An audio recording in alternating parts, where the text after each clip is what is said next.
So we called the meeting to order at 6:03, and it's my pleasure to introduce students of Ingrid B. Lacey Middle School, Max, Emily, Sochil, Katie, Juliet, and Elizabeth, who will lead us in the flag salute, read the land acknowledgement, and provide highlights at their school. Please stand for the pledge of allegiance. I pledge allegiance to the flag of the United States of America and to the republic for which it stands, one nation, under God, indivisible, with liberty and justice for all.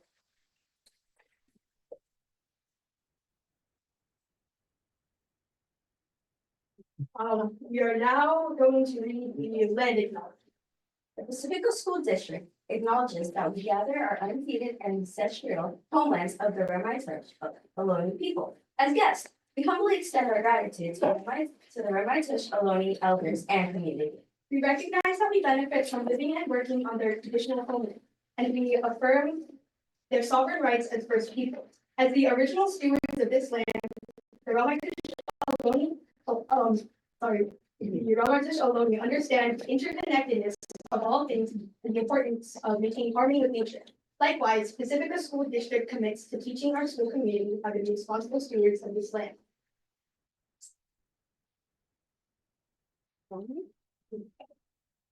Hi, I'm Max Ray, and I am an 8th grade peer helper at Ingrid B. Lacey. Hello, I am Emily Murray, and I am a 7th grade peer helper at Ingrid B. Lacey. Hello, I'm Sochil Palomino, and I'm a 7th grader at Ingrid B. Lacey. Hello, I'm Katie Kell, and I'm a 7th grade peer helper at Ingrid B. Lacey. Hello, I'm Elizabeth Brennan, and I'm a 7th grade peer helper at Ingrid B. Lacey. Some of the things that I would like to talk about today is peer helping, as well as being an 8th grade student at IBF. As peer helpers, we try to contribute to the fact of our school being a safe space for anyone and everyone. Peer helping was really fun last year, and I'm sure it will be this year with how many 7th graders we have this year. For the past 2 years, I felt very comforted and safe at school, and I'm very glad to have become a peer helper. Ms. McCarthy, our school counselor, has given me and many others a welcoming environment along with other staff members at our school. For the new students coming in, we would like to make sure that they feel welcomed at our school and that they feel comfortable, because we want our whole school community to feel like a whole family. We want everyone to be included, not excluded, in all activities that we do elsewhere. Before the beginning of each school year, peer helpers help out with orientations for incoming 6th graders, where we will gather groups of students in a certain teacher's homeroom, and we will tour them around the school, not just to the homeroom teachers' classrooms. Starting in December, if there are any parents out there that have any 5th graders who are interested in going to Ingrid B. Lacey for middle school, like I said, in December, we start 5th grade tours led by our school counselor, Ms. McCarthy, and Ms. Alderson, our principal. Peer helpers has been a super fun experience already, and to add to that, we're starting to talk about peer mediation. Basically, what we're going to do is we're going to start resolving conflicts between students at our school with the San Mateo County Office of Education.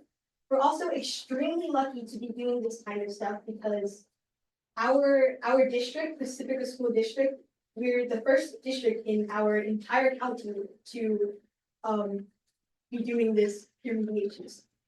And for example, one of the things we're going to be doing while peer mediating is hold conferences between the students. Conferences are basically where peer helpers will facilitate meetings among the students, while the students work out whatever the case is. But before we hold these conferences, we're required to have a one-on-one talk with both students, or however many students there are in this case.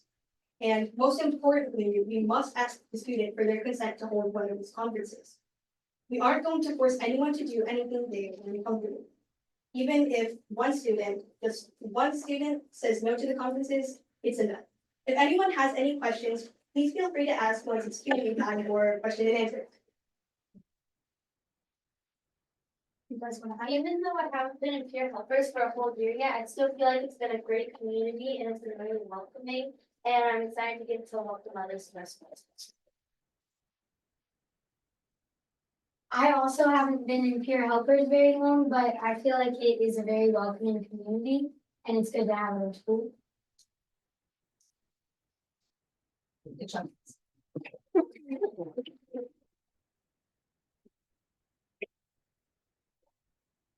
Thank you, everybody. Thank you. Great to see you.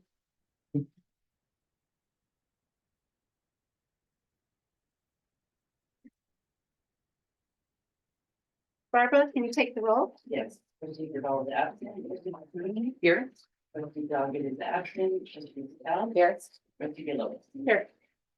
The district records the audio portion of the meetings. All recordings are kept in the superintendent's office for 30 days and are available during that time period for inspection by members of the public on district equipment without charge. In-person speakers wishing to address the board on agenda or non-agenda items, please complete a request card with your name, address, and the item number and submit it to the board president or vice president. You will be called to address the board and may speak for up to 3 minutes. Virtual speakers wishing to address the board on agenda or non-agenda items, please submit your first and last name and agenda item you wish to speak on in the Q&A area of the webinar.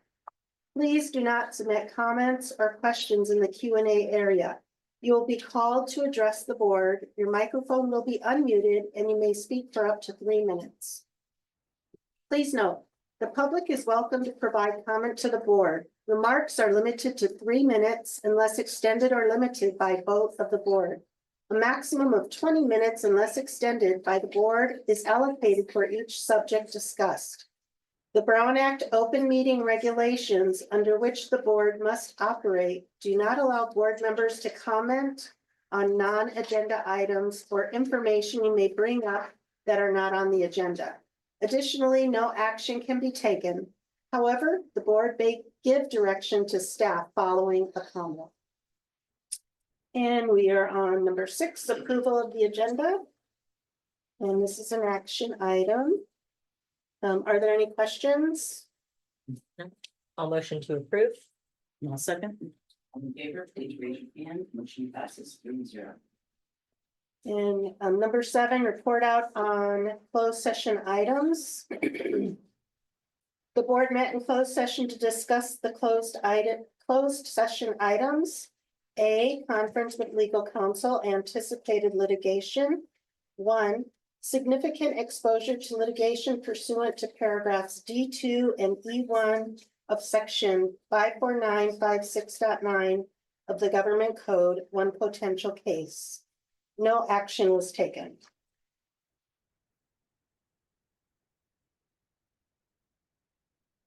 So now we're on the approval of the consent agenda. All items on the consent agenda will be approved with one motion, which is not debatable and which requires a unanimous vote for passage. If any board member, superintendent, or public so requests, any item shall be removed from this section and placed in the regular order of business following approval of the consent agenda. Are there any questions? Nope. Do I have a motion? I'll make a motion to approve. I'll second. Favor, please raise your hand, motion passes 3-0.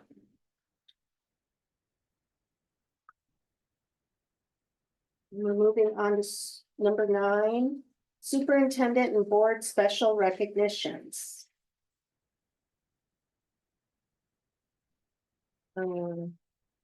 Nick Salino will be honored for his service to the families of Ingrid B. Lacey and the greater Pacifica community.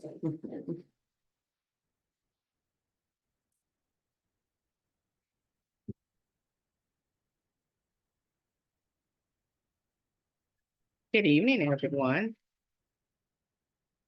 It is my pleasure this evening for us to honor one of our very own heroes in our community. And this evening, we will be honoring Mr. Nick Sino. Mr. Nick Sino has served as a volunteer at IBL for several months and years now. And he is described as one who is very connected to students, who always has something kind to say to a student and is always there to lend a helping hand. Not only that, one of the teachers gave us a quote, and she said, "I hit the jackpot when I was assigned Nick as a volunteer to help me with my small reading intervention group. Nick signed up to take on helping with reading groups a couple of times a week. He said it was something he wanted a little experience in as he considers the shift in his career to education.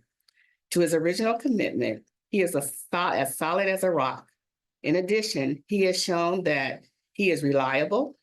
He is willing to help wherever help is needed without a question. And he likes to spend extra time learning how to do the placement test and then deliver the intervention lessons by going through training sessions and practicing on his own. He also likes to support students and to make sure that kids feel a sense of resilience and also success.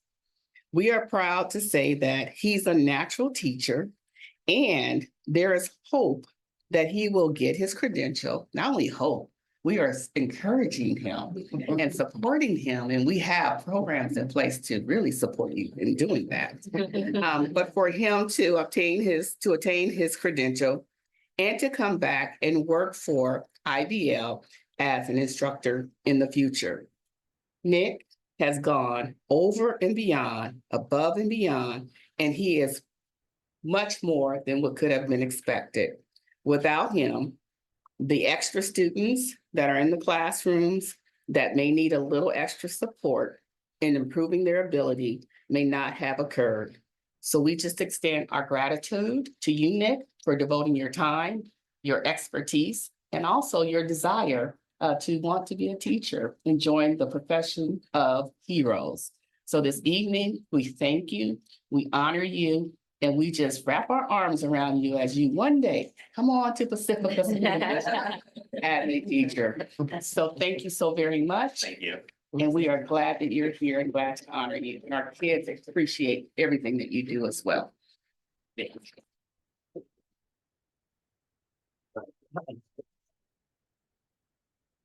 Hi, everyone. I just wanted to extend a thank you to everyone at IBL, especially Ms. Solano. This experience has been extremely valuable for me as I embark on this journey to hopefully become a teacher or an educator.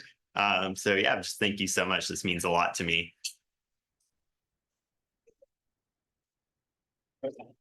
Oh, and on behalf Pacifica School District Board of Trustees and Superintendent presents the certificate of appreciation awarded to Nick Zeno. Thank you for your service and commitment to our students and staff, awarded this 30th day of October 2024. Thank you. Press that. Sorry. Okay.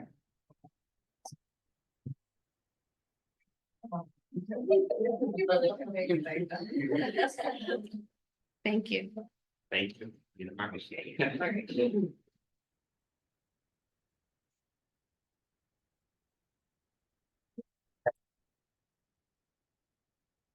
Right, number 10, communications, LSCA.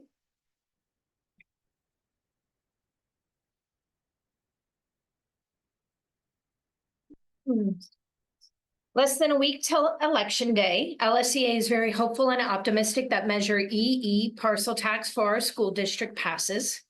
We are very grateful to Tara Knotts, Michelle Gray, and Bridget Hart for their continued service to get this done. LSEA would like to give a special thank you to our retired union members who donated to the campaign. They know how important this is for the school district. They remember how much effort our union puts in behind the scenes to get a parcel passed. LSEA had negotiations on Monday, October 21st, and settled some confusion the payroll department had about reading our contract language. We were frustrated this was holding up payment for our members. We also discussed the continued challenges around IEP meetings and defining professional responsibilities. This past week, LSEA showed support for Las Lomitas Education Association in Menlo Park. Earlier this year, Cabrillo Unified Teachers Association was in tough negotiations on the verge of a strike. And now yet another district in San Mateo County was enduring challenging negotiations. They unfortunately did go out on a 3-day strike, but they settled this weekend. We are grateful they are back to work with their students and that they settled a fair agreement. We are thankful to all the locals in San Mateo County and throughout CTA that united behind this union in collective action. Our union is strong and expands beyond this district. LSEA members have been participating in parcel tax committees, report card committees, curriculum committees, and special ed committees. Our union meetings have been opportunities to share out this information and recruit additional participants to ensure a breadth of school and grade level representation. As usual, board members, you are always welcome to join these meetings to hear reports and discussions from our members. Here's hoping we all have a good election day for our public schools in the local, state, and national levels. Thank you. CSEA, Hi. Tiffany? Good evening, everyone. I'm Tiffany Hanna, CSEA Co-President. Thank you for allowing me to speak on behalf of CSEA. Yesterday, Charlene and I had the pleasure of meeting with the superintendent, the majority of the cabinet, and 2 of our site principals. I want to express how meaningful that was for all of us. Effective communication is key to creating a successful and unified learning environment. Our meeting was a reminder of our shared purpose and the commitment we all have to the success of our schools. We value every opportunity to connect with our leadership team and the board. Working together strengthens the bonds that support our students, staff, and community as a whole. While we're talking about collaboration, I also want to remind everyone here of the importance of civic engagement. If you haven't already, I encourage each of you to get out and vote in the upcoming election. Our voices matter, especially in decisions that shape our school and communities. Let's continue setting an example of active participation for our students, showing them how every vote contributes to positive change. Thank you for your ongoing partnership and for your commitment to excellence in our schools. Let's continue to have a productive year together.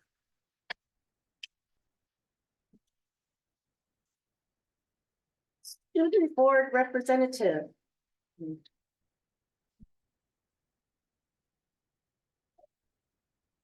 Hello, my name is Mateo Verlanik, and I am here, and I am in a 8th grade middle schooler who goes to IBL Middle School.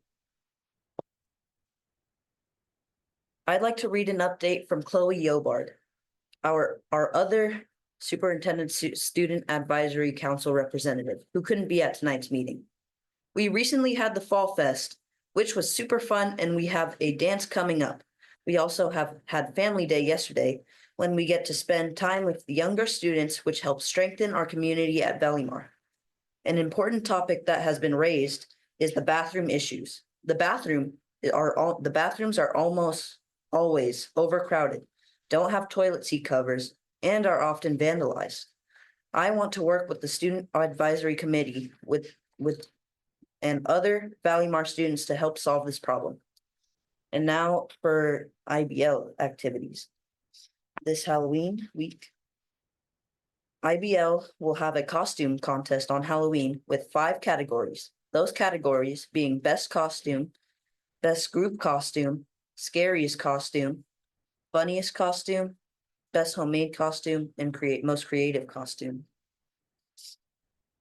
The Red Ribbon Door decorating contest was also held this week on Tuesday, with the school winners for each grade being Miss Toomey's class for 6th grade, Mr. Sewell's class for 7th, and Mr. Bolter's class for 8th. But the winner of the police department's judging has not been determined yet. There is also no school Friday, as it is Professional Development Day for teachers, and it is a minimum day Thursday for Halloween. Thank you. Thank you.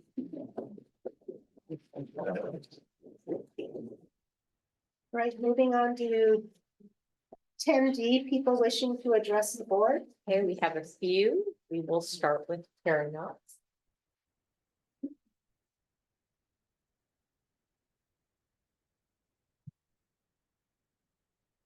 Thanks. It's a challenge to be both rallying for the school district support wise and be a little upset and also need you for the future, but here I am. The things that I guess the thing I want to express more is almost the feeling of offense of not getting to know our schools, our staff, our parents. And I know you guys are having all kinds of advice. Outsiders, consultants, lawyers, new district staff that maybe not used to the weird quirky Bay Area districts. You are getting tons of advice from lots of people. And I have to imagine you have to balance that ideal, that safest, most economically efficient, most legally safe with the reality that we're dealing with, the community, this little tiny town where most people know a lot of people. At the PTO meeting with the PTO presidents and the CPAC and several cabinet members, where we discussed parent volunteers, particularly parent driving volunteers. From what I can tell, most other sites other than Ocean Shore were not as impacted by a decision to have to make a change to whether or not there were parent volunteers that could drive or not. And it felt like Ocean Shore maybe needed their own meeting, because if you know Ocean Shore, you know how big of a deal being told suddenly no field trips would have felt. It's big, it's huge, it's part of the program, not just for the parents and the kids, but also the teachers. Another thing is that things were expressed that were concerning to me. One person wondered if Ocean Shore scores are low because we go on too many field trips. But if you look at the history of Ocean Shore, their scores have not been low and had lots of field trips, more in the past than now. Another person was not so familiar with how we are so careful about keeping all the regulations, all the documentation, making sure people are on the up and up and don't do it for very expensively. And another person wondered about equity. And I get, it looks like Ocean Shore gets more sometimes, but within Ocean Shore's community, not all parents can help. One parent that can't drive, another parent can drive. It shares the wealth, and Ocean Shore can share the wealth with other districts. We can teach other schools. We can teach other schools how to get more volunteers, to draw people in, to share Oceans Week, to share other programs. I just invite the board to really, and the new cabinet members to get to know each site, not just Ocean Shore, know your gifts. Before you make all these changes, know the treasures you have in each of your sites. And then you can balance that out with the hard decisions you have to make with all the legal stuff and all the budget stuff that you're going to have to make. Thank you.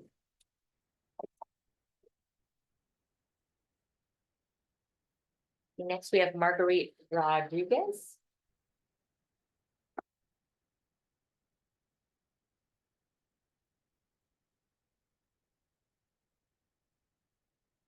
Good evening. My name is Marguerite. I'm a teacher at Ocean Shore and the parent of 2 Pacifica School District graduates. Our family came to the Ocean Shore community as the parent of a kindergartner in 2002 and again in 2004. I'm proud to say that both of these Ocean Shore and Terra Nova graduates have flown our nest and are making their way in the world as kind, well-rounded, productive citizens. Who could ask for more? I will be the first to admit that back in the day, a lot happened in this district on winks and handshakes. And yet somehow we not only survived, but thrived. As rules and procedures evolved, so did we. Through the hard work and dedication of the PTO, teachers, staff, and parents, we have developed systems for ensuring the safety of our students while we are out with them in the communities learning. We value and encourage parent participation. We provide training as needed. We assist them in getting their live scans done. We explain the need for them to increase their insurance to certain levels. We meet with them to explain standards and procedures for field trips and assisting in the classroom. You name it, we have done it. But it seems that the goalpost just keeps getting moved, not because of a problem, but because another agenda is afoot. The expectation of abruptly canceling field trips for which deposits have been placed, supplies purchased, and parents committed is unconscionable as well as just plain unreasonable. It does not serve the children well. I would direct you to the mission statement. We respectfully request your support in preserving the cornerstone of our very successful experiential learning program. Please be fully transparent with what we need to do to comply with the insurance issues that are cited as the reason for the short-sighted edict. I'm confident that once we have all the facts, we will be able to craft a solution that satisfies insurance and safety concerns and allows this invaluable tradition of learning to continue. Thank you. Next is Kelly Edelhart.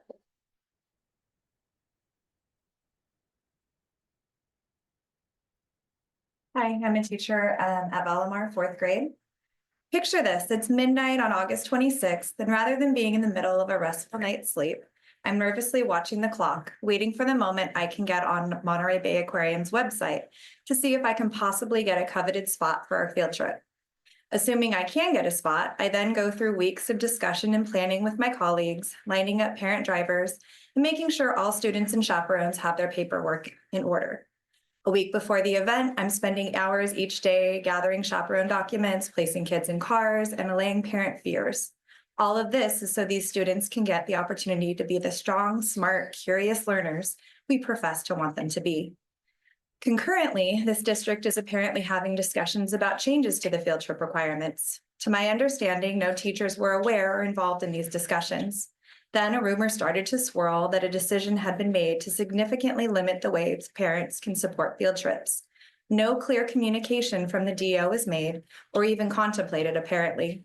So I'm left to try and plan for a field trip that may happen and a field trip that may be canceled, all during an already stressful week full of fall conferences. Once again, when the district makes a change, the last group that they feel is worth communicating with are the teachers. While the district apparently thought that providing PTO with an update was a priority, the teachers in charge of thinking up, planning, and organizing and executing the field trips were left in the dark. Teachers are left to provide communication about unclear policy to the parents who may have taken time off work, paid for live scans, or talked to their kids about how excited they were to go on the field trip. Teachers are left to handle their students' uncertainties and disappointments about a field trip that had originally been an exciting opportunity. Teachers are left to manage and hopefully retain the relationships built over decades with trip venues that may have to bear the cost of this remarkably fast policy change. All of this without even the courtesy of direct communication. So I'm here tonight to ask the board one question. Do teachers matter? While we hear endless platitudes about our desire to make our district successful and our desire to attract and retain top teaching talent, the actions of this board and the district staff make it clear that it's not really true. A district where teachers matter would make sure that clear, consistent, and frequent communication and engagement was the rule, and not the exception. A district where teachers matter would look to remove roadblocks to opportunities for expansive learning. A district where teachers matter would not so blithely dismiss the effort and care that teachers put into these experiences for students. A district where teachers matter would be one where teachers weren't seen as simply a staffing cost, but as the heart and soul of the community. Unless something changes, Pacifica School District is clearly not a district where we matter.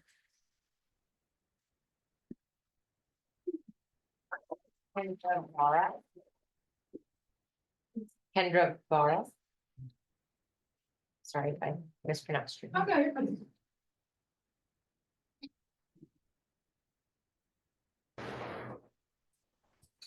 Hi, my name is Kendra Vara, and I'm the mother of a fourth grader at Ocean Shore, and I have two other kids who went through the program, and I'm the PTO treasurer.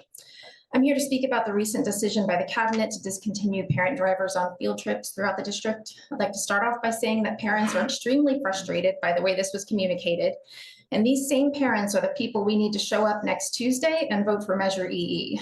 We need them to have confidence in our district staff and our school board. I want the district to understand making this decision so abruptly would be extremely disruptive to our school.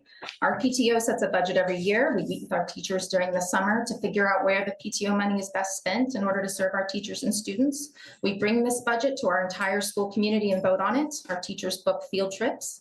Our parents request time off from work well in advance in order to drive their kids to these field trips.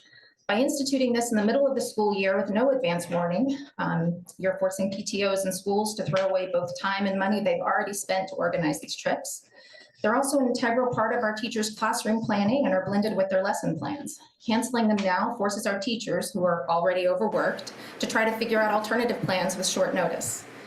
Furthermore, the way this decision was reached and communicated makes me think that the cabinet doesn't really understand the value that these trips provide or how dedicated our teachers are to making them happen. Yesterday, I took the day off from work and drove 4 students from Virginia's 4-5 class to the California State Railroad Museum in Sacramento.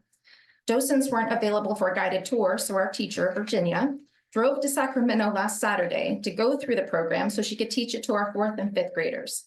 She gave up her Saturday to drive to Sacramento to better familiarize herself with the museum so she could drive up again yesterday and give that experience to her students.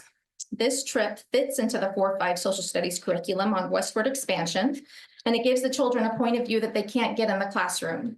When we got home last night, my daughter talked to her dad about the experience of the Chinese laborers who built the railroads, and it was clear that she'd come away with a real connection to the history that she couldn't just get inside a classroom. Finally, I think that parents and teachers deserve a better explanation about why this change is being proposed at all. The safety risk is not greater this week than it was last week, or last year, or 10 years ago, or 40 years ago when Ocean Shore parents and teachers started taking students on field trips. Now the district has decided that this is all so unacceptable that it must be stopped immediately. A drastic change like that needs a solid and understandable explanation, not hush-hush meetings and requests to wait for you to get your ducks in a row. My request to the district is simple and straightforward. Slow down and make sure that we make the correct decision. We need to get this right. I'm sure you're aware that we aren't the only school district to think about how to safely provide transportation for field trips. Mountain View School District went through this last year, and their board's decision was to direct the district staff to take the time to research, come up with alternatives, and present a plan for how to provide safe transportation.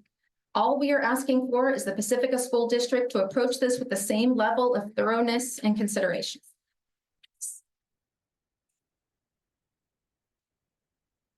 The next speaker is Karen Key.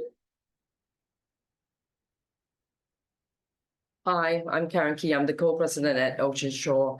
I've got a 8th grade at Ocean Shore and twins in 5th grade, and one of them is in Virginia's class. And it's been amazing, these field trips. I've come from London 2 years ago, where our field trips were not as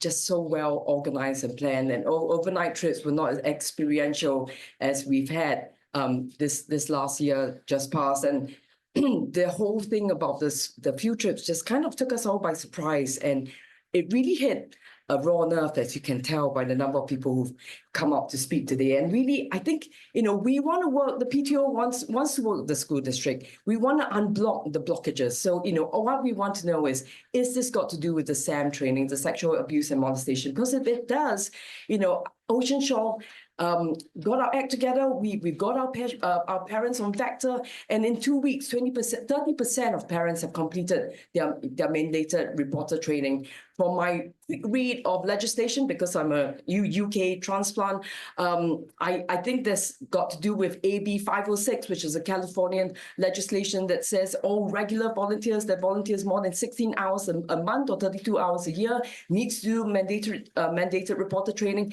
and our parents are willing to step up, take the time to do it. So I think if we can find ways around this, if this is about SAM training, we can help.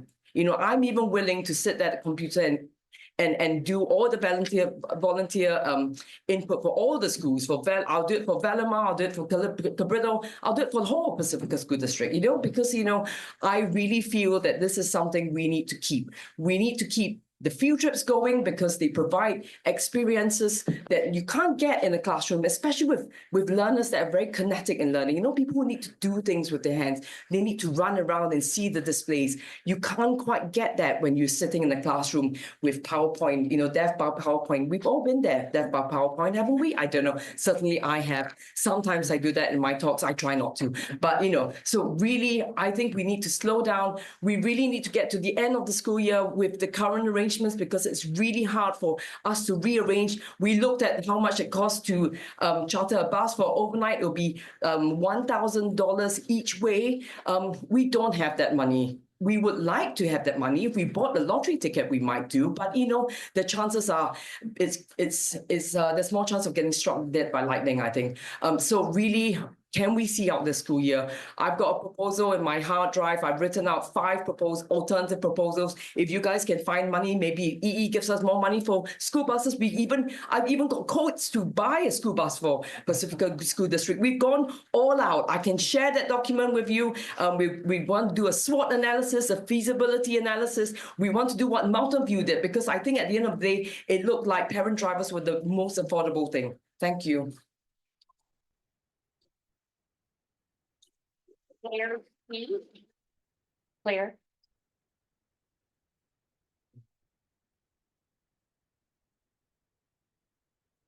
Hi, I'm Claire Sugarakis. I teach 5th grade at Ballamar. Wholeheartedly agree with everything that's been said about field trips so far. On another note, when teachers were looking for ways to get updated technology for their classrooms, they were lucky enough to find PTO willing and able to provide funds for updated printers and other items. Rather than seeing this as an encouraging and creative way to get help from our community, the district's response was to refuse to allow the printers onto the network as they hadn't been purchased by the district. So as teachers and parents were left with a ridiculous catch-22. Our classrooms can't get the latest equipment because the district may not have the available funds. But we also can't turn to a willing and able community for support. How far does this policy go? How much must the district pay to allow equipment to be usable? Would a new keyboard or power cord make a device unusable? This is an absurd policy focusing on rules over reason. I beg the district to make a change to allow our community to provide the support for keeping our classrooms functional.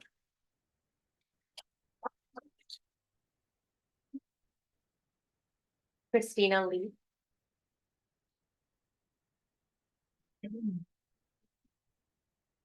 I'm here today to express my concerns about the district's impending updates to the transportation procedures for field trips, and specifically the district's potential ban on parent drivers for field trips. For context, my name is Christina Lee. I am a parent of a 2nd grader and 5th grader at Ocean Shore School. I have served every year as the field trip coordinator for both of my kids' classes, with the exception of the COVID year. I am also a claims attorney with an insurance company that offers sexual misconduct liability insurance, which I understand may be the impetus behind the potential ban. As field trip coordinator, I have seen firsthand how our teachers work hard to match classroom curriculum with field trip experiential learning experiences.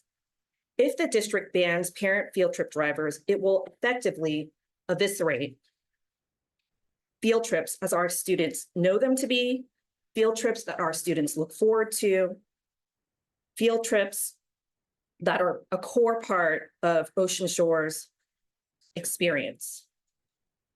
These are experiences that many children would not otherwise have outside of school. The undeniable fact is that alternatives to parent field trip drivers are cost prohibitive. Parent field trip drivers are the only way that we are able to have as many field trips as we do. Again, a ban on parent field trip drivers is essentially a ban on field trips. As evidenced by all in attendance who have spoken tonight and have not spoken, many feel strongly that the district should continue allowing parent field trip drivers. We want to work with the district to identify ways to continue allowing parent field trip drivers. I am happy to lend my expertise, whether it is meeting with the district's attorneys, risk managers, or others, or joining a task force dedicated to finding practical solutions that allow for parent field trip drivers. But it doesn't have to be me.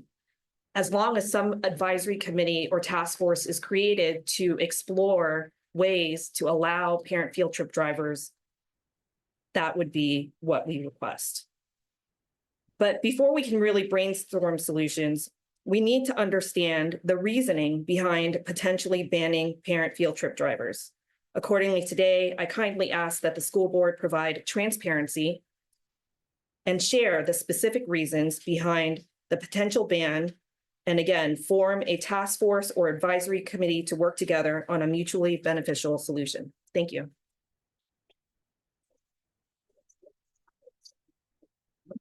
It's on the same topic, but it's gonna be 20 minutes on the topic. Oh. So you can extend your time. Okay, we have one more, so we should probably just make the motion. Do I have a motion to extend the time for another 3 minutes? I'll make the motion to extend the time for 3 minutes. I'll second that.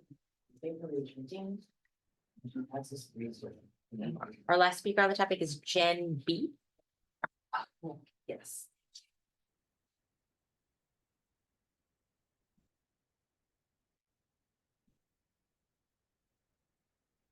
Hi, I'm Jen Brick, and I'm here as a private citizen. I'm also the parent of two Pacifica School District kids, one at Ocean Shore, one went to Sunset Ridge, is now at Terra Nova. I've been a sub at Ocean Shore, Balamar, Sunset Ridge, Cabrillo, and I taught at City College for 16 years. Just for context, I kind of want to just say what Kendra said, but I'm gonna echo what a lot of the parents have said tonight. I would like to respectfully ask the board to please pause and consider alternatives and also just the implications of this action, which feels very fast. Please don't act hastily out of fear. Please stand up for the kids in this extremely underfunded district. Field trips are a joy for them, and at Ocean Shore, they're also deeply embedded in the curriculum, so the kids learn so much on the field trips. It's not like just an easy day for the teacher or whatever. It's really important, and they love it. Well, I mean, you know, counter argument, right? And Ocean Shore has, you know, because we heard what Virginia did. I mean, you know, there's so much preparation that goes into these field trips. And Ocean Shore figured out how to do these field trips with the budget that we have, right? With parent drivers. And please consider the alternatives that Kendra mentioned. Mountain View my understanding is they went through this. They ended parent drivers. They couldn't afford the buses, and we can't either, right? So it sounds like they're back to parent drivers with additional safeguards. We love Ocean Shore, and it would never be the same if you took away the field trips. I'm sorry I'm getting a little verklempt, but that is the foundation of this school for 40 years. Thank you. All right, so I'm going to make a directive to possibly Dr. Williams or the cabinet. Because there was a mention of a rumor, and I don't like rumors, so if there can be any clarification phone calls to them, that would be helpful.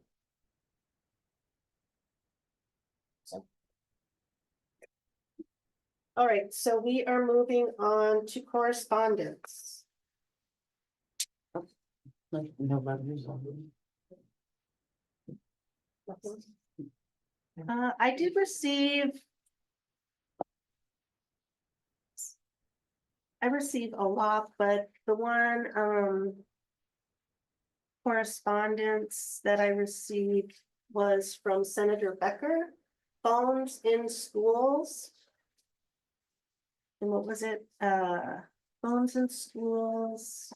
There was a from hall to hall or class to class or something like that. So that was one of the correspondence. And that's all. Have anything? Are you sorry? I'll go ahead, moving on. Yep. Okay. First of all, I've attended the Equity Alliance for School Funding, which was luckily my peers tipped me off to it. It was something at the county.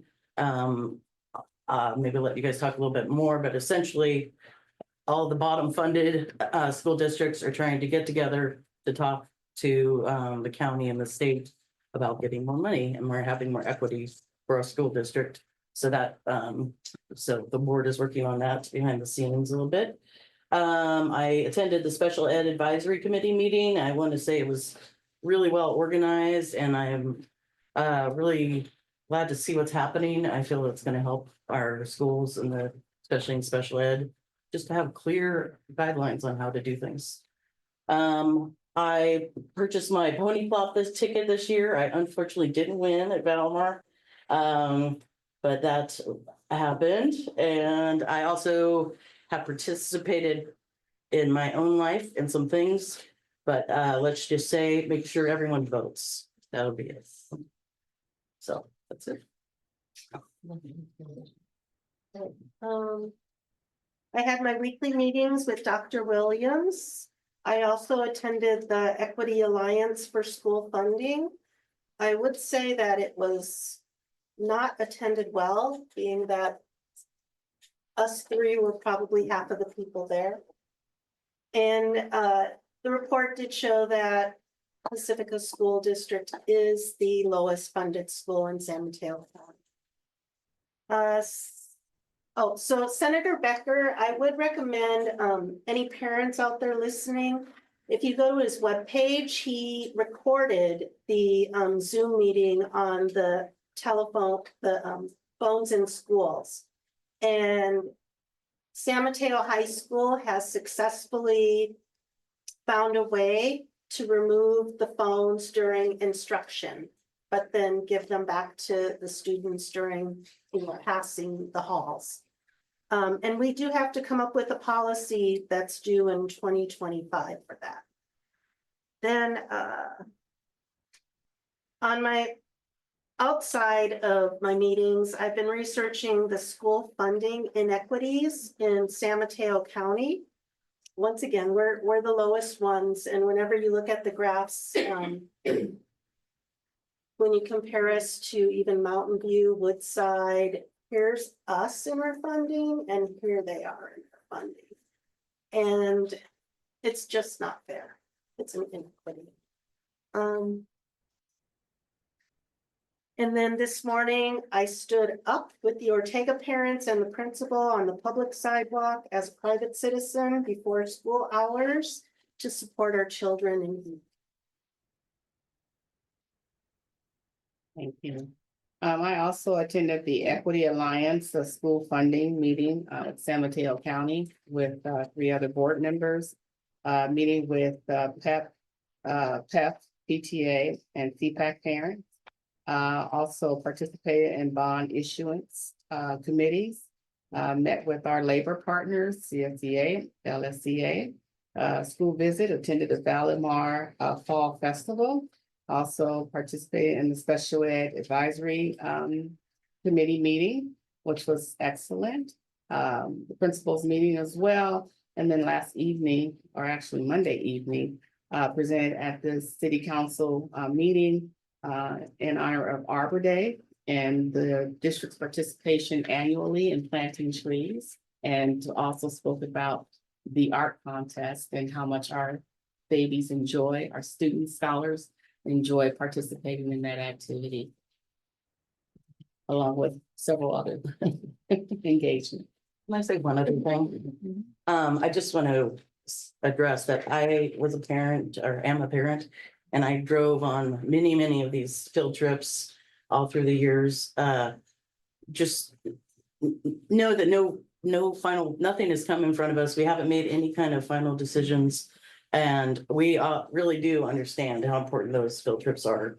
Or I always personally do. So anyway, I just wanted to mention that. So. All right, so we're moving on to information items. Number 11, Pacifica School Volunteers presentation. Bridget, Executive Director of PSD.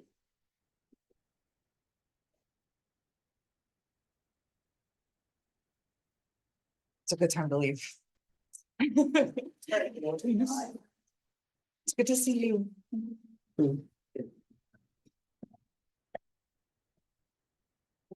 Hi, my name is Bridget Hart. I am a parent of a 3rd grader at Sunset Ridge and a volunteer with the PTO. And I recently started working as Executive Director for Pacifica School Volunteers. Thank you for giving me the time to present today. I'll refer to Pacifica School Volunteers as PSV. I know many people here are familiar with PSV, but some are not, and I'm still learning. So thank you for coming along for my first introduction of the organization and hearing what I think PSV can do for our schools. PSV is a small nonprofit organization that was founded during the 1997-98 school year by Gail Benton Shoemaker and Claire Harrison. There are 2 employees, Rihanna Karstedt, our volunteer coordinator, and me. We both just started over the summer. PSV operates independently from the district, but our sole purpose is to serve schools in the district. 7 active community members make up the board of directors that governs and guides PSV. Our mission is to inspire a love of learning and to advance the academic performance and well-being of students across our district. Watching relationships grow between educators and community members not only benefits the students, but can be a learning experience for all of us too. PSV offers a number of programs throughout the year. First, is in classroom support, where volunteers usually help in the classroom on a weekly schedule. Actually, Nick Sino is a PSV volunteer. We recruit volunteers from the community and when someone signs up, we ask questions about their interests and skills, and then we try to place them in a classroom that's suitable. We also connect with teachers to find out their needs and to ask if they want extra help. We put our efforts into placing volunteers where they most effectively will help students. We also place high school students into classrooms, usually after school, to help teachers with tasks. We currently have 15 volunteers helping in 27 classrooms across the district, in total working over 60 hours a week. We have 15 high school students volunteering weekly, averaging 20 hours a week. The second big thing our organization does is Think Bridge Summer Camp. We run a 4-week summer camp for students K through 8. Our camp offers a more academic curriculum than other local summer camp options, and it's still super fun. Per the curriculum, there are 4 classes: critical thinking, games, music, and computer lab. The amount of learning and creating and growing that happens over these 4 weeks is really impressive. The curriculum was created by an experienced teacher that actually worked in Pacifica School District, Sydney Tyler Parker. And I'll be back to share more when enrollment starts in the new year. Some other things that happen at PSV, we offer literacy trainings for our volunteers, and usually there are 4 per year. We organize read aloud days for schools that want to participate and bring in volunteers to read to each classroom. We also provide a lot of volunteers to participate in the Oceana Senior Exhibitions, where community members evaluate the big projects that high school students have been working on. Our volunteer enrollment process, I'll say a few things about this. I think that maybe some changes are on the horizon, and I think that PSV has the potential to help streamline some of the volunteers and all the things they need to do. Interested volunteers can visit our website or contact our office to complete an application. All our volunteers undergo background check and live scan. Once completed, we meet volunteers for an orientation where we discuss their roles and logistics, and then we match volunteers with teachers based on skills, interests, needs, and availability. If you're a teacher in need of extra support or a member of the community that wants to help students succeed, or if you're a high school student that needs to volunteer as a requirement, please check out our website where you can find forms and sign up. Does anybody have any questions? Just thank you for taking it on. I have a quick question. When is the read aloud and the read aloud days, and may I please get an invitation at least a month in advance, just so I can get work off? Yeah, I'd love to do that. They're not scheduled yet, but I'm thinking March, February, March. I'll keep you posted. Okay, thank you. Thank you. Okay, and so now we're moving on to B 2425 celebration and recognition of newly certificated and classified staff permanent status. Good evening, Board President Villalobos, Board of Trustees, and Superintendent Dr. Williams. Tonight, we would like to congratulate the certificated and classified staff who have moved to permanent status in the Pacifica School District for 2024-2025. For certificated staff, the standard is a 3-year process, starting as a temporary probationary teacher, dependent on the staffing needs of the district for the year of hiring. With the first day of their 3rd year as fully certificated employee becoming permanent. For classified staff, the standard is a 6-month probationary period. We appreciate each and every employee for all their efforts in ensuring and supporting all students have access to rigorous and engaging instruction. Please join me in congratulating the following classified staff. Elizabeth Moore, paraprofessional at Cabrillo. Nicole Parawanyan Fostovsky, paraprofessional Cabrillo. Danita King, paraprofessional Cabrillo. Natalia Parada Hernandez, custodian 1 at Cabrillo. Catherine Fletcher, paraprofessional at Ingrid B. Lacey. Janine Rivera, child nutrition cook at Ocean Shore. Laura Navarro, child nutrition cook at Ocean Shore. Maria Cabrera, custodian 1 at Ocean Shore. Vicente Ramirez Santos, custodian 2 at Ortega. Chandra Lloyd, paraprofessional at Ortega. Emmanuel Gretsch, groundskeeper at District Office. Victor Martinez Mendoza, groundskeeper at District Office. Joseph Sutter, network analyst at District Office. And Elizabeth DiMartini, paraprofessional at Valamar. Also, please join me in congratulating the following certificated staff. Denise Gonzalez, teacher at Cabrillo. Haley Wheatley, teacher at Ocean Shore. Isabella Elmore, teacher at Sunset Ridge. And Shannon Fern, teacher at Valamar School. Thank you. Okay. Now we're moving on to 11C enrollment update. Martha?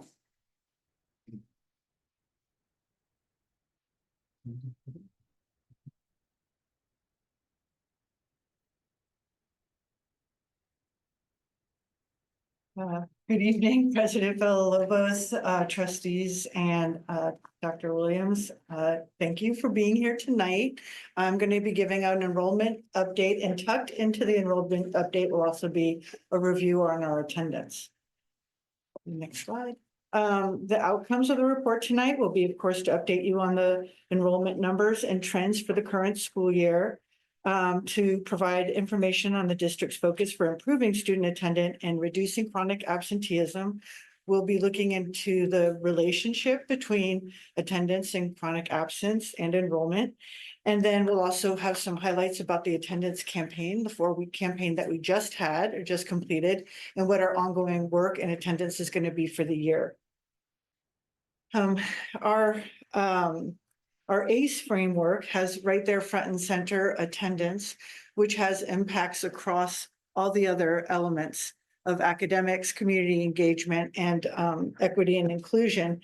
And we have had a really team effort, starting here at the district office, working closely with the principals at our schools, and really putting together a process for working with students and families to increase our attendance as we strive for 95. The other, next please, the next slide, of course, is our profile, which includes the student at the center of our profile. And then, of course, on the outside ring is our systems. So tonight we'll highlight the connection between our systems effectiveness, the adult implementation of our action plans, and the impact that it has on students. But first, I wanted to start off by talking about Census Day. I don't know how much the public actually knows about Census Day and what it means for schools. Nationally, we do a census every 10 years. In schools, we do a Census Day every year on the first Wednesday of the year of October, which this year was October 3rd. We take a snapshot of all of our students, and then we submit the report to the to the state, the CDE, and it becomes part of our CalPADS data. It includes important demographic data on race and ethnicity, also free and reduced lunch or alternative income forms. Enrollment and attendance have an interrelationship that impacts the funding that we receive from state and federal levels. Accurate enrollment and attendance data provides us opportunities for grants and ensures we receive all of our entitled funding from state and federal sources. The impact of Census Day and the importance of our accurate and enrollment numbers and complete attendance practices makes for a very exciting October. So the next slide is our enrollment for October 3rd. So my team and I are reviewing enrollment every month. So, you know, the first full week of the month, we print up our attendance reports. And so this year, coincidentally, we decided to do it on October 3rd, which was Census Day. And this is where we stand right now. The previous report shows a slight decrease of about 6 students from the previous report that I made in August. Though I've been going through my emails and we've actually added 4 more students in the last few days. So this number kind of goes up and down from the start of the year. You'll see a little slight increase, slight decrease. But we'll be looking at these numbers and sharing them with our principals every month. Next, I thought that it would be interesting for us tonight to take a look at our demographic data. This demographic data impacts, we look at all of our testing and our academic data based on our demographic data. So it helps us to understand where we are now and any significant changes in our demographics. Comparing our demographics to last year, there haven't been any significant changes and not really any significant changes over the last 4 years. So our socioeconomic status students, that percentage has remained pretty hard fast between 19 and 21%. Our English language learners fluctuate. Our English language learners fluctuate between 7 to 9%. So now they're in the sort of in the low end, and our race and culture data has been staying pretty. The percentages have been very stable in the community. The next slide is a historical look at our enrollment. You can see that from 2016, 17, we've had a steady decline in student enrollment with a especially large bump during the 2021-2022 school year. The Pacifica School District had done a demographer's report in the 16-17 or 17-18 school year. And that report signaled that there would be a steady decline in enrollment. However, we haven't had actually a steady decline in enrollment. We had, as you can see from the graph on the right, there was a pretty big jump, a dip in our enrollment over those course of those 2 years of approximately 400 students. That significant dip in our enrollment was masked by the increase in funding that we received from COVID. So we were still able to deliver significant amounts of resources, even though we had sustained significant enrollment decrease. And so now that we're coming to the tail end of those funding resources, this is partly the reason why we're having to make significant decisions going forward about how we're structuring ourselves. I would guess that had we not had those significant 2 years, it would not be as the conversations wouldn't be as difficult, because you can make slight changes in a decreased enrollment more easily than drastic changes that also came with a decrease in funding. The next slide, please. I wanted to highlight some of our enrollment updates. So post-lottery, we manage our lottery wait list all year long. But post-lottery, at the start of the school year, the majority of our families were able to receive their first school choice. We have a small ongoing wait list. We're continuing to work on online registration. The stage that we're at right now is we're moving our student information system onto the cloud. And that's the first big step. And then we're running all these tests to make sure every part of the student information system is functioning. October 25th, we had a kickoff meeting for online registration where the EduPoint, the company that we're working with, demonstrated all the different kinds of documentation that they maintain, that they offer, so that parents can register their children or maintain their registration online. And from this point, what we do is we see what it is that the product that they have, and we start matching up our documents and our process with the process what they showed us, the package that they showed us. And what we like about EduPoint is that their package is really flexible. There's a number of different kinds of documents that they have that they'll have the capacity to upload our documents. And it will be a flexible system so that as laws and things change, we'll be able to make those changes in the online registration system. Every year, we ask for parents to update their registration for their children in case phone numbers or emergency contacts and any other types of things have changed for them. They'll be able to do that annual update online as well. This is the last year of our manual lottery, and the team is preparing for the various lotteries now. By team, I mean Nicole Ortega. I wanted to just take a minute and just thank Nicole for her professionalism and her consistent and accurate running of the lottery and the enrollment process for many, many, many years.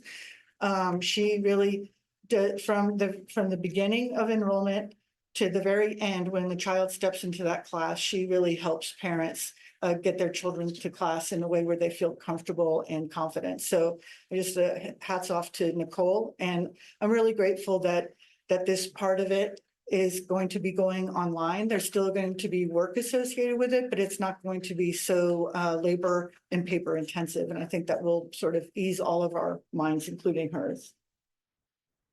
Next slide is just a blank attendance slide. So we'll go to the next slide. I want to start talking about attendance and the work we're doing to strive for 95. There is a difference between truancy and chronic absence. The district and our team is kind of running two prongs of monitoring student absence. One is to monitor truancy.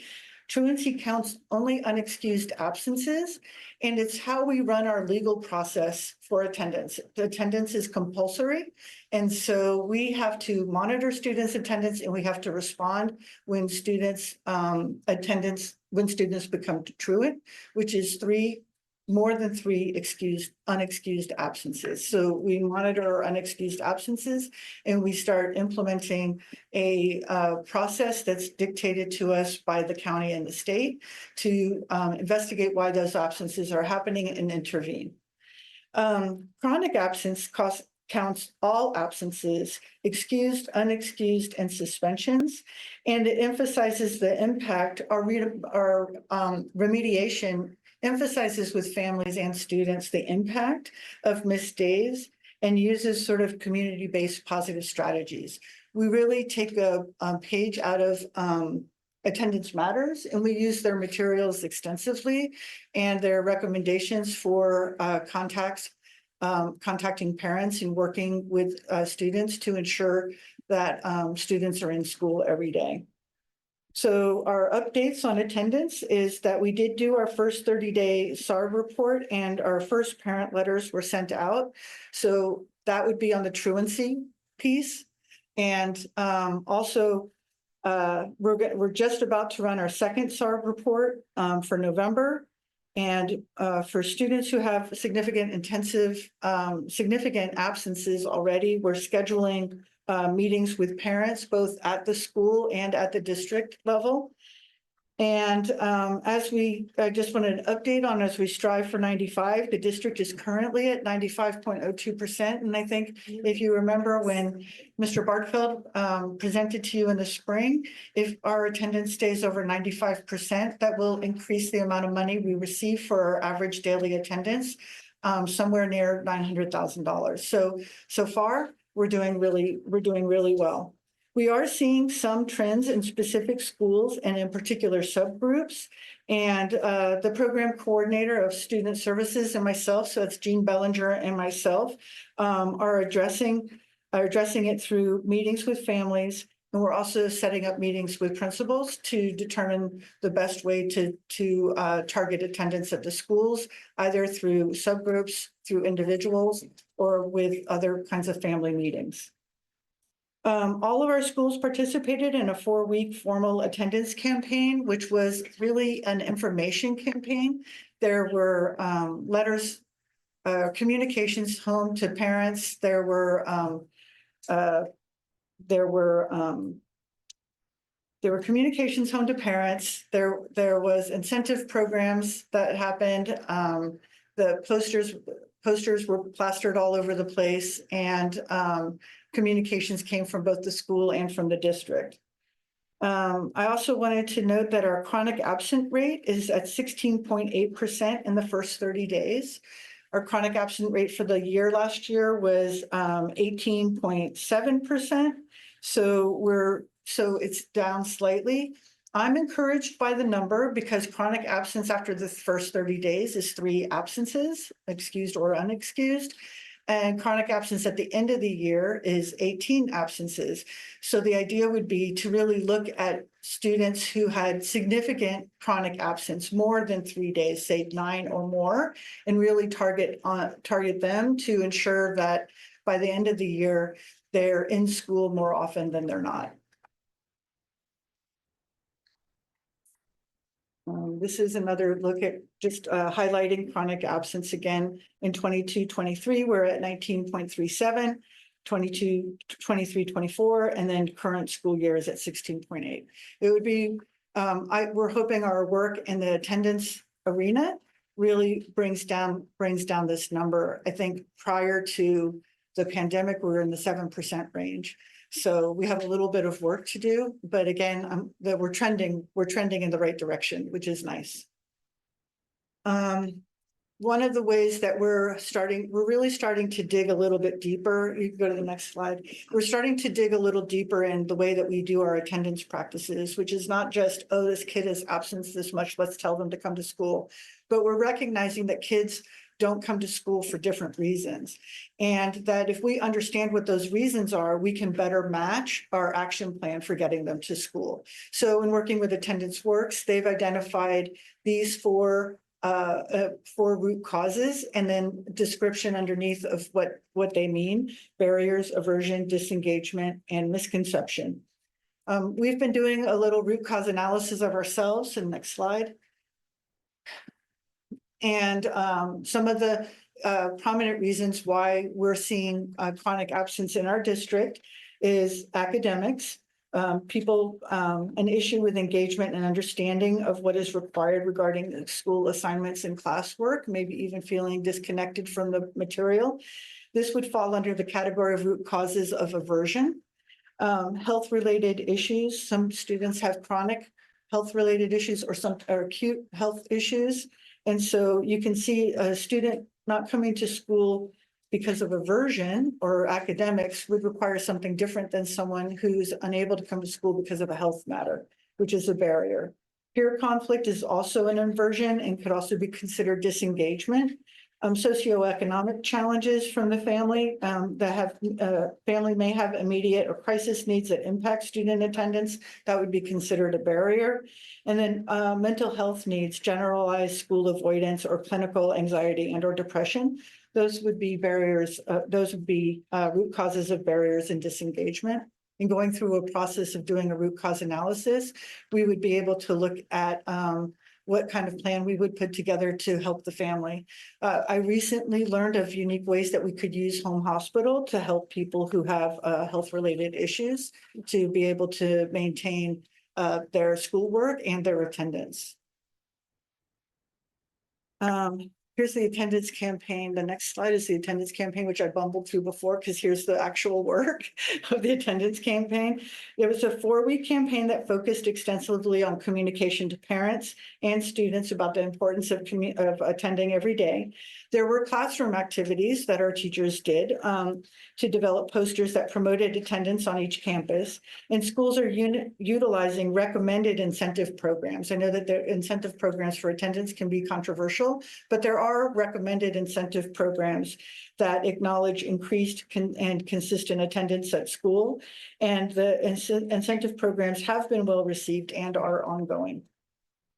The final slide regarding our ongoing attendance work is to manage truancy with student and family meetings on school sites and to determine root causes and develop a plan for attendance and improvement. So we really want to start a process where Jean and I and the principals have a regular cadence to how we're reviewing attendance and addressing it with families so that it becomes an automatic part of all of our processes. We're working with the county to participate in a school attendance review board so that truancy can be handled consistently and effectively. And we have our ongoing communication networks, Parent Square, direct messages from teachers, principals, and student services. So we're utilizing those communication channels to continue to communicate with parents to surface any issues that we might be able to help address. And then, of course, our monthly review of attendance data and root cause analysis and plan development. And that's all that I have on attendance and enrollment. Thank you. Does anybody have any questions? No, glad to hear the attendance is going up. It's Yeah. working. It's working. Yeah. Yes. All right. Thank you. And we're moving on. I think it's 11D CAS scores analysis for Pacifica School District. And that's Dr. Carissa Bowman. Good evening, board trustees, superintendent Williams. Going to give you a quick overview through the teaching and learning department about CAS and what that data means and what we're doing to help kids at all levels. The next slide, please. The outcomes for, next slide, please. The outcomes for this meeting is to just have a comprehensive understanding of the current scores, also looking at specific ways that we're going to be able to help kids who are having challenges, and then really working hard to engage our family and having family involvement increase. Next slide, please. A quick overview of what CASP is. We have a math part that our students take. We also have science our students take and ELA. This year there is, well, previously there was the California Spanish assessment, and there are some kids who have qualified for that, so we'll be administering that as well this year. And why and what we do this for, why we do this is to provide students and teachers with information and data on how to improve instruction. It's about making data-informed practices. And I'm sorry, Joe, I'm on ELA and mathematics. So there's a third, fourth, fifth, sixth, seventh, and eighth take the ELA and mathematics, and then in grade 11. The test is computerized. Next slide. Thank you. The test is computerized. It's multiple choice. They have constructed responses. And then there's also performance tasks. And we start testing in January. The window opens. We like to test as far as towards the end of the school year as we possibly can, because that allows us to get more instruction in and cover more units before our kiddos take the test. So you'll see it with us between March, April, and May. And again, that's just to give the kids more time to learn more information so that they do well. And so what everyone probably wants to know is, where are we now? And so on the next slide, there is a graph that shows Pacifica, San Mateo County, and California. And it just gives you a look at where we are in comparison. And so in this graph, San Mateo is the top line, Pacifica is that middle line, and California is underneath Pacifica. You'll see that we are following the trend of a slight decline in meeting standards and ELA English. One of the things just to notice is that our decline in student performance has been a little bit faster than what we've seen at the San Mateo or at the state level. We went from 60 to 53, where we're seeing others just go down by 3 or 4%, but we are mirroring somewhat what's going on throughout the state. The other side also is, the next slide will look at math, and you'll see that Pacifica is at the highest level, then San Mateo, and then California. And again, our decline is slightly faster than the state and San Mateo, but we still are mirroring that decline. The next slide. This one I thought was very interesting. And when we look at Pacifica compared to other similar school districts, they put 16 similar districts together. And for English, we are 13th, and for math, we are 13th. But if you turn to the next slide, please, this is where this information comes from. And so you'll see these are throughout the state of California. The comparison was made by the state in regards to enrollment, to size, looking at unduplicated students. And so it's just a comparison overall with the state. The next slide compares Pacifica with San Mateo districts.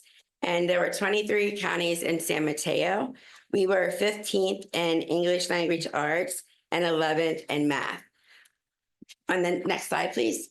What you'll notice though is San Mateo also has high schools, and we were in that comparison block for high schools and middle schools.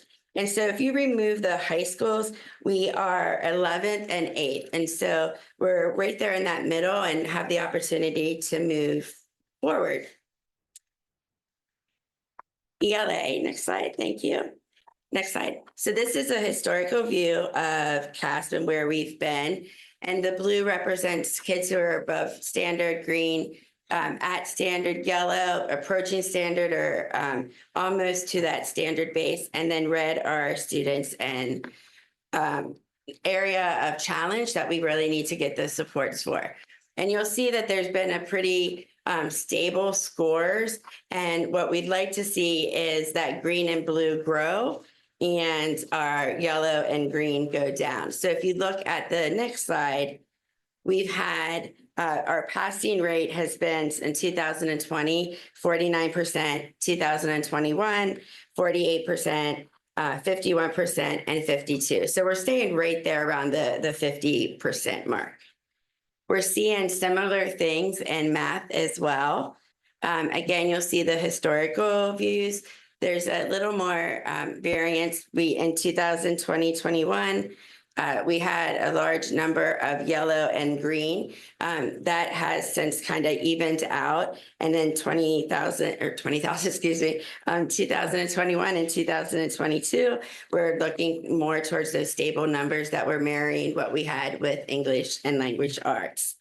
And the quick view, if you go to the next slide, please. This is how we are doing in regards to the passing rate. And so 2021, we're around 44%. And then we decline in the next 2021-22. Again, that's marrying the state. Our decline is slightly faster, but it's the state and San Mateo are seeing a decline. And I know Ms. Ladd brought up the COVID, and we are having that COVID effect like all the districts throughout California and throughout the nation. But I also wanted to take a moment to celebrate. I think we're always looking at our children and how to help them in some of our lower performing schools. But I wanted to let you know that we have some great scores because our students are doing very, very well. And so If you look at the ELA CAS score, we had 4 students who had 2,800 or plus. So they were either at a perfect score or very close to a perfect score. And this was for ELA. We had students at Valmar and we had students at IBL who were at the perfect score or very close to it. Now, the next slide, this is just a down and dirty quick view. We could look at percentages and we could look at raw numbers, but what I really wanted you to see is that at every school, we have kids who are at 2,700 or above. And when we're at 2,700 or above, that means that they are above standard or going right up to above standard, and they're doing very well. And so this is just a visual of how we're doing in ELA. So kids getting perfect scores and a lot of kids getting 2,700 or above. The next slide just breaks that down by race.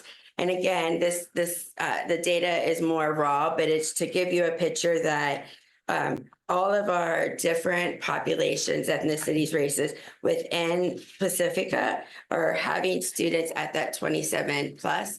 And so either right at the standard or above the standard. Then I also just broke it down for you for grade. And when we look at 5th, 6th, 7th, and 8th, we have kids there. We haven't seen kids at the 3rd and 4th grade have 2,700 and plus. And that just gives us the information that that's something that we need to look at. What's happening in 3rd and 4th grade? Is it the phonics program, curriculum, the scope and sequence? And so this gives us good information to look at to see what we can do to improve. The next slide looks at math. And we had 13 students who either had a perfect score or very close to a perfect score in math throughout the district. And I'm happy to say that Cabrillo, IBL, Ocean Shore, and Valmar all had students at this very high level, so above the standard. And we have multiple races, and you'll get a clear picture of the data again. Raw data, but we have students at every single school with 2,700 or above. And so we do the same thing that we did with the English and language arts, and we looked at it by race and ethnicity and culture. And again, we are seeing most of our different groups are doing well and have students represented within that 2,700 frame and doing very well or meeting above standard. And then again, we look at the grade level and we see, next slide, please. Excuse me. We see that 3rd grade is sticking out there again in math. And so that's something that we need to look at. But we do have students that are doing really well at that 2,700 level. And both English and language arts are 7th and 8th graders. There's more students in 7th and 8th grade at that higher standard. And that's why you're seeing that incline or the advance or higher numbers. And so these are the scores. So what's next? What do we do with these scores? And we have a plan, and you've heard about it throughout different board meetings and different opportunities for us to speak. Usually at the beginning of the presentation, I talk about ACE and the learner profile that Ms. Ladd also brought up. But I wanted to show you this graphic and know that we are using those tools as a way to improve instruction. And so our expectation is that all students, we want all students to meet at grade level with supports or without supports, whatever is best for that student. How do we get there? One of the ways that we get there is through our ACE or our ACE framework. That's helping us support, and we work collaboratively together with attendance and tiered supports. Then we are looking at our LCAP goals. Our LCAP goals are going to help us build our SIPSA. And then one of the really exciting things going on are these SMART goals and data analysis. We have been building a comprehensive data dialogue framework that the superintendent and myself will be going to schools or schools coming to us, modeling how to do the data dialogues, demonstrating best practices, and then what to do with that data once you have that. And so the framework is almost finished and the dialogues are starting soon. So we're really excited about that opportunity. And then the next slide gives you a picture of all the things that I mentioned. When we're planning PD or we're planning curriculum or instruction, we're always looking at the alignment. ACE we have as a support. We're working towards our LCAP goals, and then the learner profiles are always considered and put into practice when we're building the programs. So what are we doing? One of the things this year is we're increasing the information that we are giving to families. We are communicating regularly with them. Next slide, please. We have a few things going on where report cards are currently being revised by teachers. Every grade level is representative. Every school is representative. Library media technicians, others are in the process of helping us with these report cards. And one of the things that we've agreed upon as a committee is that the report card is one aspect of it, but a guide for families are user-friendly. So what does this information mean? When I see a score of 4, what does that really mean about my child? We're also inviting families to be involved in the decision-making. We had our first DLAC meeting last week. We have another one coming up in November, and being very involved in getting opportunities for parents to connect with us. Through Big Lift and through partnering with student services, we're going to be launching a parent academy. The parent academy is through the PTA framework, and it's a set of lessons where it really starts like, what do schools do? What does the school board do? Where does our funding come from? In a general sense, to give that background information and hopefully have families become more comfortable with coming into our school building. Next slide, please. Thank you. I spoke out of turn, but I mentioned the data dialogues. This framework that you see here represented, it has 5 through 8 phases.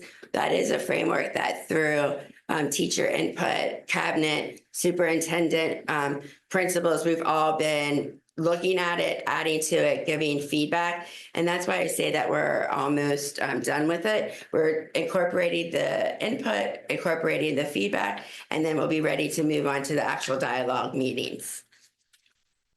Why are we doing the dialogues? I mean, really, it's to help kids. We want to make sure that kids are doing better. We want to make sure that there's improvement. And there's a foundation that we can build upon. The great news is 50% of or approximately 50% of our kids are doing well. And now we can build upon that and look at what we need to do and incorporate that into the Pacifica way of doing things. Next slide, please. You might not have to listen to me much longer. I'm going to lose my voice while I'm up here. Sorry. I just wanted to give you an overview of the teams for the district for the data dialogues. You'll see that the superintendent and cabinet are very involved in the aspect of creating the framework, but the framework won't work unless we have the school site teams. And so they are both very, very important to the dialogues, but we're looking and using different things. We can create a framework, but if it isn't easy to administer, if it's not user-friendly or too comprehensive or cumbersome for the teachers, then it's not going to be used. So we're being very careful and thoughtful about how we're doing the programming. We also have professional development going on. Some of the things going on, I am at schools every week. We do weekly check-ins with the principal. We have also secured that time that if I'm not there meeting, another cabinet member may be there meeting the Big Lift. Kate, who's fabulous, may be there going over Dibble's data. And so that time is there. We have the professional learning. November 1st, Friday, I'm super happy to say that we have training going on for our general education teachers, our special education teachers, facilities, maintenance, secretaries, principals, school assistants, and library media technicians. And so when we're looking at professional development, we're looking at all of our community in the school to give them skills to help kids. And we need to provide the training, and everyone's been very positive and happy to be part of it. And I'm super excited that it's going to be that large of a training with that diverse type of population. We also, in addition to professional development, we have, or another part of professional development is that there's a newsletter that comes out of my office every month. It gives information on equity, inclusion. It gives ideas for lessons and resources. Any announcements, technology is involved, and hey, do you know about this resource? The other thing that I know you've heard about in past meetings is when I entered, I went through POs and I went through subscriptions and trying to find out what we had, what we didn't have. And I've been working really closely with the library media technicians and our tech team. And Friday, when we do the professional development, the teachers and staff are going to have a list of, here's the app that we have. This is the link to it. And then some training, not that we don't want to do training on all of them, but what we're finding is that people don't know what we have. And I want to make sure that information gets out there and then backwards plan for the training and what we need for that. And lastly, if we, you can go about 6 more slides, I think. I'm sorry, I didn't notice.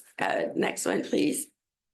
The Bake Lift, you've heard about it a couple of times, but Bake Lift is also part of like, what are we doing now? What do we have in place for our kids?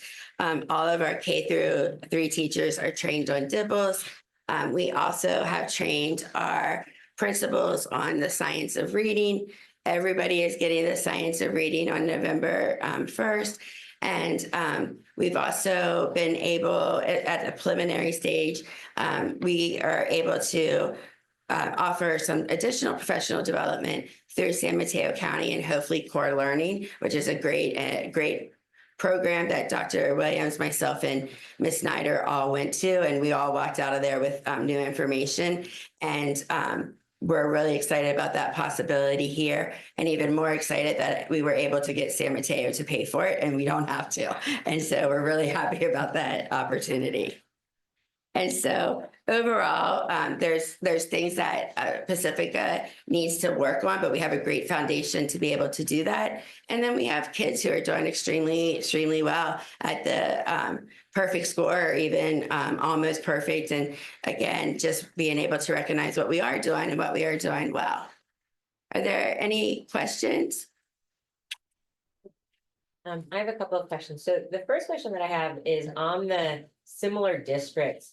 Do we know, first of all, thank you for this presentation. Sure. A lot of good information that we were able to study in advance. Have we contacted these districts to understand what programs, what practices they might have in place? I mean, some of them are neighbors in Millbrae that have a very similar school environment, sometimes more unduplicated students, more students with ELL, but just to kind of compare and learn from some of those districts, whether they're in San Mateo County or somewhere else in the state. Absolutely. I'm just curious if there's an opportunity to do outreach to them. Absolutely. And we're at the beginning stage, but we have been able to make a connection with Jefferson High School District and Jefferson Elementary School. That partnership is at the beginning stage, and we also are working with Millbrae and their educational support services. They are in the literacy program and also implementing Bake Lift for the first time. And so we're sharing documents and just helping one another through it. There are some districts that have been doing it for 4 or 5 years, and Millbrae and ourselves are new. And so that's been very helpful. And then above and beyond that, we've, with Dr. Williams, we met with Skyline College this, I know it's not on the San Mateo, but wanted to let you know, we also are building partnerships at the college level because it's really important to get enrichment. We need kids that when they're in 8th grade and able to take Algebra 1, that they have the opportunity to take Algebra 1. And working with the other school districts and working with Skyline and bringing that all together. And because we are a smaller district, it not only helps us, but the other smaller districts that they're comparing to, that partnership is really benefiting all of the kids in both districts. Yeah, so very specifically, I guess what I'm wondering is if there's an opportunity for our district to contact Solana Beach, Del Mar, Menlo Park, Kent Field, Absolutely. Burlingame, Eureka. Obviously, this is extra work, but I think understanding what does your special education program look like? What does your program for ELLs look like? What types of intervention programs might you have in place for students who are struggling? Just almost getting a comparison of these. I feel like it would be really interesting to look at to see, is there something either we're doing all of it and we just have different outcomes, and so maybe it's an implementation question, or are there things that might be out there that and not to say that we're not doing everything we can. I know that we're doing everything we can think of. I think the question is, are there things that other districts and other schools have thought of that we can learn from? Absolutely. And I haven't called like each district at this point, but we are part of the PLCs through Beak Lift. And so we have that direct contact. But there's also PLCs with these districts of San Mateo through the San Mateo County Office of Education.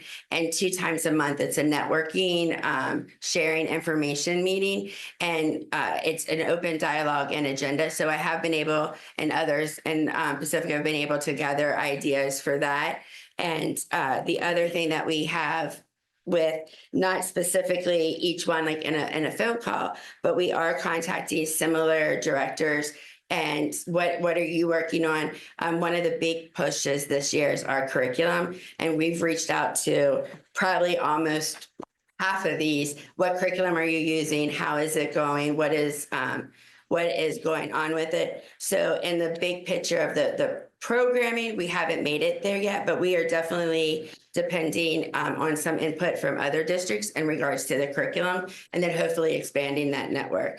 Awesome. And also just looking at districts outside of San Mateo, I guess is an opportunity. And then the other question that I had is on the Big Lift PD and work that you guys have been doing. What's been the feedback or response from principals and teachers?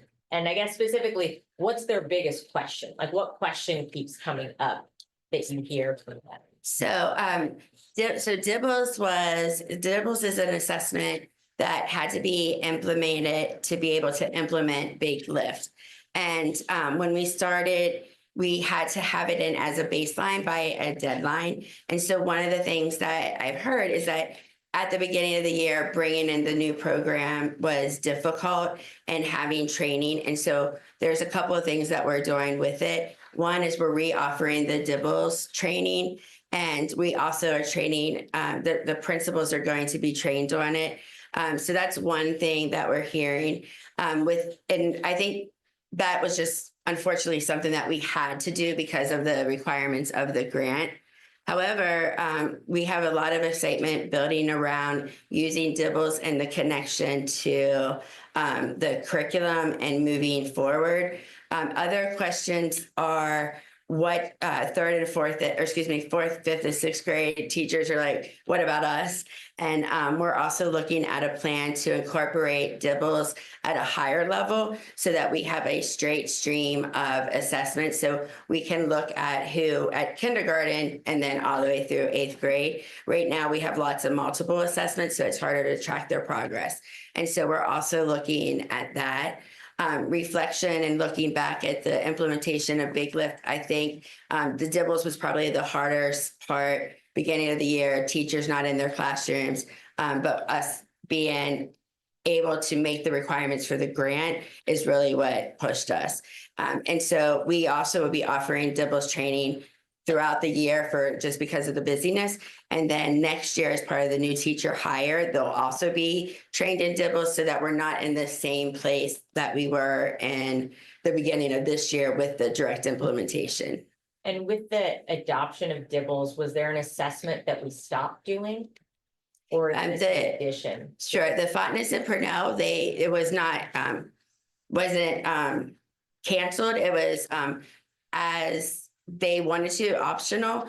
The reason being with the increase of Dibbles, then we were also asking for math iReady and reading iReady. We didn't want to bombard the teachers with another assessment in that small time frame. And if we made it optional, because if not, there would have been kids who would have had to take DIBELS, iReady, reading and math, and then Fotness and Purnell, and then if they were English learner, LPAC. And as we were looked at that, we made that aspect optional, and not every teacher was already using it. And so that is the optional part, but all the supplies, materials are there for teachers to do it. Yeah. We have any other questions? Thank you. You. Thank you. Okay, so now we are on E, public report on developer fees, government code section 66001D and 66006B. Dr. Davis. Good evening, Board President, members of the board, Superintendent Williams. Tonight I want to present to you an informational item. Item E, public report for developer fees, which satisfies government code 6601D and 66006B, which basically requires school districts that collect fees from developers and have funds that are unspent over 5 years, and also to report out how we have expended the funds for the previous year. With that being said, the public notification was posted about 18 days ago, which meets the satisfies the requirement of 15 days. And for 23-24 Capital Facilities Fund unaudited actuals, our source data compiled says that we had $171,904.27. During 23-24, the district collected $33,712.53 in developer fees and $2,838.26 in interest. During 23-24, the district spent $143,011.45 on the Valmar D Wing expansion project. The ending balance as of June 30th, 2024 was $64,923.61. And that concludes the report. Are there any questions? No questions. Thank you. Thank you very much. All right, we are on F, first reading. Personnel Board Policy Updates, March, June, July, September 2024. Dr. Torres. Good evening, Board President Villalobos, Board of Trustees, and Superintendent Dr. Williams. Tonight, we bring to you the first reading of updated Personnel Board policies and administrative regulations for the months of March, June, July, and September 2024. There have been many updates to reflect new law, new federal regulations, and new court decisions during these months. The Pacifica School District works to ensure board policies and administrative regulations are up to date to support the students and staff of the local community. CSBA provides sample bylaws, board policies, and administrative regulations reflecting any legislative changes quarterly, with descriptions identifying the major changes in revised materials, as well as editorial changes or technical revisions. If no substantial changes are made at the first reading, these updated policies and regulations will be placed on consent for adoption at the next board meeting. Tonight, we would like to recommend that the Board of Trustees review and discuss the proposed updates to the following personnel board policies and administrative regulations for the following: non-discrimination in employment policy, lactation accommodation, employee use of technology, sex discrimination and sex-based harassment, Title IX sex discrimination and sex-based harassment complaint procedures, employee notification, temporary substitute personnel, temporary athletic team coaches, leaves, personal illness injury leave, personal leaves, personal illness injury leave, recruitment and selection, criminal record check, dismissal, suspension, disciplinary action, bargaining units, employee safety, work-related injuries, and dismissal, suspension, disciplinary action. One highlight of an update I would like to share is the update on administrative regulation on sex discrimination and sex-based harassment. This regulation has been updated to include material related to sex discrimination in addition to sex-based harassment. Additionally, the regulation has been updated to emphasize that the district does not discriminate on the basis of sex in any of its programs or activities and prohibits such conduct and complies with Title IX. All right. Does anybody have any questions? Nope. So do we want to discuss all these or do we? We reviewed them in the. Yeah, first- no, There's a lot. yeah, so Yeah. nobody has any No questions? questions. Thank you. And then we are moving on to G, first reading, instruction policies, update 6,000. CSBA, March 2024, Dr. Bowman. Nice. Welcome again, Board Trustees, Superintendent Williams. As part of Pacifica School District, to ensure that board policies and administrative regulations are up to date to support the students and the staff of the local community, this is the first reading of instructional policies update in the 6,000. It is recommended that the Board of Trustees review and discuss the proposed updates to the policies or administrative regulations of 6115 ceremonies and observances, 6141.2 recognition of religious beliefs and customs, and 6175 migrant education. Does anybody have any questions? Nope. Thank you. Thank you. All right, and now we are moving on to action items 12A, iReady Math Research Agreement. Dr. Bowman.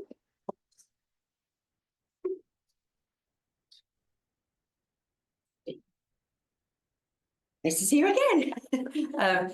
So we are, iReady is our current assessment for reading and math, and we also use it for progress monitoring. The iReady math is looking at personalized integration of programs and enrichment. They have asked us to be part of a research study. There's no ask of students, teachers, or staff members. It's just access to our data, and there's no identifying factors on that data.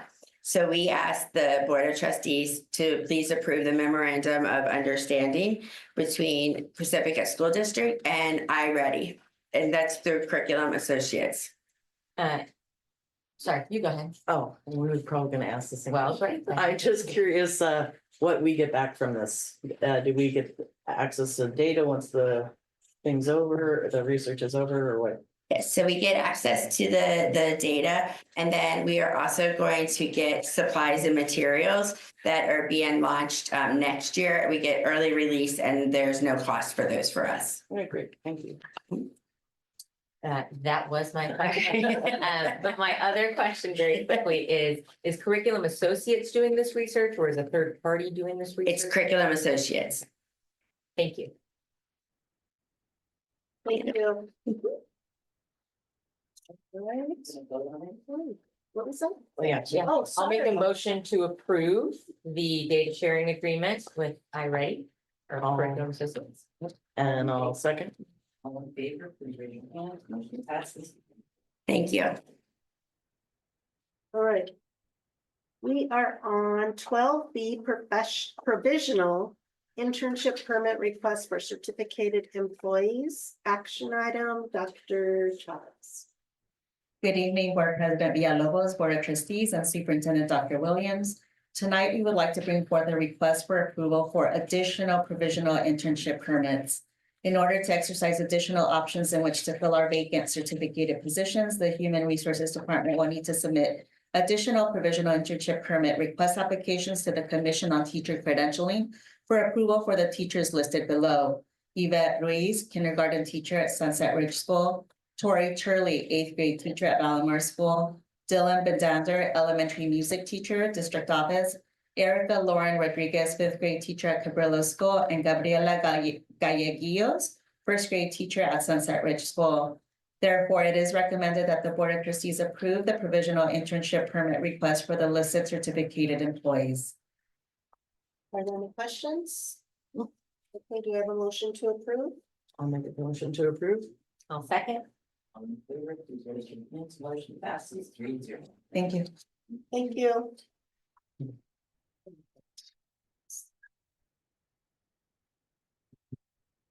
Now we are on number 13, Board of Trustees, Superintendent's recap and agenda items. Do you have anything to recap, Linda? No, I don't think so. No. No, but I did just want to underpin the enrollment update. You know, this year looks like we're about 2% down in students. That can go up or down over the course of the year. But now that kind of directly hits our revenues potentially by more than 2% down. And so I just wanted to highlight that that enrollment number decreasing further pressures the funding that we have available this year to support students by at least 2%, potentially more. I just want to thank everybody for the reports. It was a lot of good information. And then I just wanted to also, come to the next one. That's it. Have anything? I just want to thank everyone, and then also just to clarify, there was a guidance provided. Guidance, yes. Thank you. Not It's the wrong directive. word, Yes. sorry. But guidance, I know what you mean. But guidance provided regarding field trips, and we will come forth with a presentation to outline the reasons. Nothing has happened. No one has been told that we're eliminating field trips. And so there are a lot of rumors swirling. And so we will address those rumors, but also bring forth a presentation by January to the board. Thank you. All right, anybody else? No? Okay. So the meeting is adjourned at 7:59 PM.